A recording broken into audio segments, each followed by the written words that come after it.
was 2010. I was in Birdsville and got talking to a guy who, like me, was photographing and filming the wetlands of the Diamantina River. He had self-published 2 or 3 books, not for resale, but for his family, so that they knew who he was and what he did. He knew nothing about his dad's family and really had no idea of his ancestry. And he was determined that if they were interested, his life at least would be there for them to learn about. Many years ago, my kids gave me a book called My Dad, My Life. I think that's what it was called. It had a heap of questions for you to answer, which forced you to reminisce and give your kids an idea of who you were and where you came from. Sadly, I didn't have this little valuable tool when I was a kid. My dad was an only child and was brought to Australia as a 6-year-old in 1927. And my grandfather never spoke about the early years and his family in the UK. When Dad passed in 1993, all of the answers were gone. And of course, even as an adult, I hadn't initiated the talk. My video channel gives a fairly full account of who I am and who I became after 2003. And those who watch my road trip videos will probably remember me talking about times gone past. And so I had this book and it sat in a drawer for a few years and it was time to address it.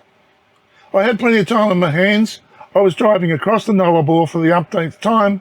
It was raining and I switched on the camera to use as a voice recorder. So here goes part 1.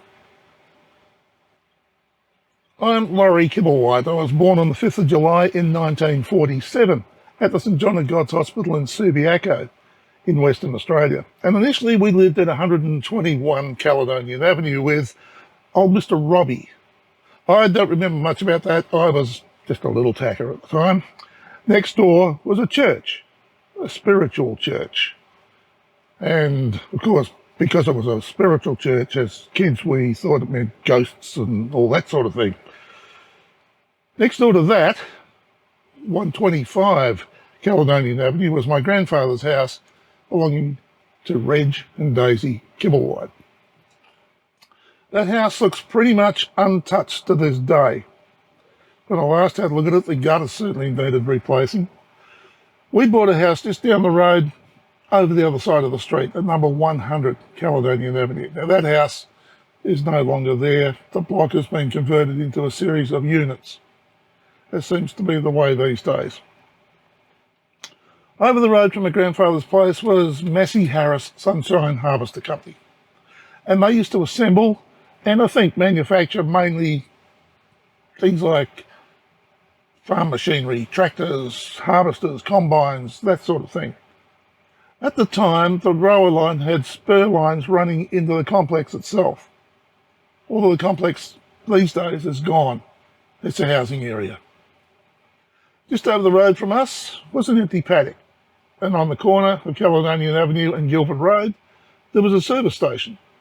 Can't remember whether it was Mobil or Caltex or I'm not sure which. On the other corner of Guildford Road, on the same side of the street where we lived, is where Herb Robinson lived. Now, Herb was the local member.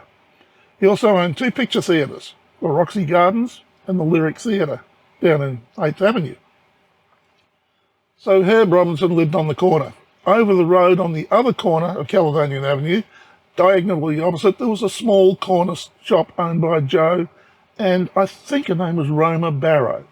And then next to them, towards Perth, there was a beautiful big house with gardens, the whole deal. And that was Mrs. Robinson. Mrs. Robinson was Herb Robinson's mother. She had these beautiful gardens. Right alongside of it was the Roxy Gardens Theatre, with its milk bar right out the front. Where Herb Robinson lived, that's now a takeaway restaurant of some sort, Chinese or something like that. Where the service station was is now McDonald's. Where Mrs. Robinson was has now been all taken away, and the theatre, it's all taken away and it's a Woolworths. Just a little bit further along on the right-hand side was the old Maylands Hotel. And my mate Tony Lynch and his parents rented an apartment or something like that in the hotel. That was the old hotel. It was actually knocked down and rebuilt. and at one stage was owned by John K. Watts. It got burnt down when he owned it. It was rebuilt again, and then I think it got burnt down again after that.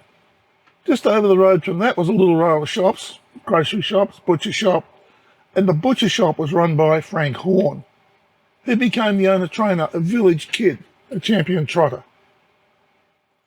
8th Avenue was the main shopping precinct of Maylands. At the picture theatre down there, doctor's surgery, fish and chip shop, all of those sorts of things, Friday and Saturday nights used to get a bit willing in the street when the pictures were on. The bodgies and widgies that congregated down there, there'd inevitably be a fight of some sort. But if someone got knifed or something like that, it didn't matter much because there was always the doctor's surgery next door. And the Maylands Town Hall was up on top of the street. Maylands was situated right on the railway line, and as a little tacker, apparently I'd go missing. I was only 3 or 4 at the time, and when they came looking for me, I'd be on my trike, and I'd be sitting down at the railway line by the goods shed watching the trains. The goods shed's no longer there, of course. And on the corner of the railway line and Caledonian Avenue, there used to be a sheet metal working shop. In the paddock of Massey Harris, there was a tree, and in that tree lived magpies. And of course, I always used to get attacked by these magpies. When it was seasonal, of course. Little Nan, as we called her, our grandmother, she used to feed the magpies. They would come down, she'd feed them at night time. She never had a problem with them. And of course, wouldn't believe that these things were sweeping on me as I climbed this enormous hill to get to their place. It was an enormous hill when I was a kid, but somehow it's rather shrunk to being not much more than a gentle rise over the years. It's sort of everything's the same, isn't it? Grandfather's place had sheds up the back. He was a painter, so he had these sheds, and I remember wandering through them, going through his stuff, and he had an old Ford freighter truck. It wasn't so old back then. He used to take us out on Saturday mornings down the street, buy us a comic, that sort of thing. At the back of my grandfather's house, there was also this big mulberry tree, and we spent an awful lot of time up there staining ourselves and our clothing and that sort of thing, and eating these mulberries. It was heaven. And Nan was a Salvation Army person, very much so. And she used to take me to Home League every Wednesday. She'd take me to town, take me to the Salvation Army, all that sort of thing. I can remember getting Dad to let me be a cub. I'd heard about it in the comics that I was into, and eventually they said, okay, we'll start, we'll do it. And they got involved as well. Mum became Arcala, Dad became the group scoutmaster of First Maylands. And Margaret, my sister, eventually joined the Brownies when she was old enough. They operated from different addresses. That was pretty much our younger days. I used to ride a push bike all over Perth. It wasn't so bad back in those days. Not a lot of traffic for those to drive from there over to Cloverdale to catch up with my mate, Tony, from the hotel. His parents had relocated to Cloverdale, so I used to ride my bike over there. I went to school at the primary school in Maylands. It's now part of a library complex for the government, I believe. And there was also a bakery right alongside the school. It used to be run by the Bride family. And years later, when we moved to Katanning, the bakery in Katanning was owned by Ted Bride.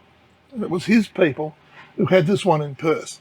Come lunchtime, we'd go across to the bakery, step over all the horse poo down the driveway, because in those days, they were still towing bread carts by horses. We'd go in and buy a nice, fresh poppy seed roll. Then we'd take a wander down to 8th Avenue, and by the time we got there, we'd eaten out the end of the roll. We'd eaten all the guts out of it, bought some chips, stuffed the roll full of chips, and that's why I'm the small, svelte shape that I am these days. Well, part of it anyway. There's also a produce place just around the corner, on Guildford Road. It had cats, probably to keep the mouse problem down, and they were always having kittens. So these kittens were always being given away. I never ever took one home. I was a dog person. And we had a cat and a dog anyway. I remember I did get bitten by a small dog somewhere in there. Small dogs do that. Let's look at the schools. The school was in 2 parts. There was little school which ran from up to grade 5, and big school, which ran grade 6 and 7. So from our school, you then got fed out to any number of schools. I went to Forest High School from there. That Forest High School at the time is not the John Forest High School of today. Forest High School at the time is now part of a university complex, I think it is. It was down in Lord Street in Mount Lawley. I was there for first year, and then we moved to Albany. My grandfather had bought a news agency down the other end of Caledonian Avenue. There was the river down that way, East Maylands. Mum went and worked for him, and I remember he had a red Vauxhall convertible type car. They used to go delivering papers in that. I did have a paper run once upon a time. I don't know whether everybody got their papers or whether some people got papers they never paid for. I don't know, but there you go. That was in my early days. I used to ride my bike to school every day, down Guildford Road and through the subway at Mount Lawley. Coming down the hill there one morning, someone turned against the lights, and guess who just happened to be right in the road at the time? I got collected over the handlebars, head first into the dirt. That's probably why I'm silly. It wasn't the most pleasant experience as I think about it. Well, that's pretty much my early days in the neighbourhood I grew up in. If you're interested in hearing more, give us a like, put in the comments, and we'll consider going on to part 2. Thanks for watching. If you enjoyed this video, you might like to check out this video, or maybe browse this playlist. There are now over 800 videos just like these on this channel. Subscribe and hit the notification bell, and we'll let you know when the next video is available. If you liked this video, hit the like button, comment, and feel free to share with your friends. Thanks for watching.